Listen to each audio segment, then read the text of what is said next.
Hello అండి, అందరికీ నమస్తే. అయితే ఆంటీ దగ్గర అయితే చాలా రోజులైతే హెమ్మింగ్ చేసినానండి. 80 పైసల్లాగా అయితే చాలా రోజులు చేసిన. ఒకరోజైతే అంగన్వాడీ టీచర్, ముస్లిం టీచర్ అయితే మా ఇంటికి వచ్చింది.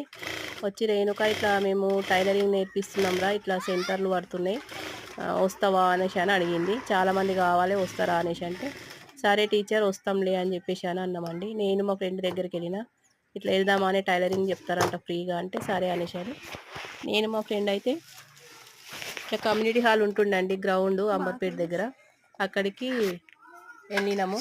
మొత్తం గవర్నమెంట్ నుంచే వస్తాయి మిషన్లు అయినా, ఇట్లా కింద వేసుకొని టేబుల్స్ ఉంటుండే, ఆ టేబుల్స్ అయినా ఇట్లా బోర్డ్స్ వస్తుండే, బోర్డులు చిన్న చిన్న అన్ని గుట్టి ఫైల్స్లలో పెట్టాలి, అవన్నీ పెద్ద ప్రాసెసే అది. అక్కడికైతే మళ్ళీ టైలరింగ్ నేర్చుకుందాం అనేసి అని వెళ్ళినానండి నేనైతే. అట్లా అట్లా అక్కడికి కూడా డైలీ వెళ్ళేదాన్ని.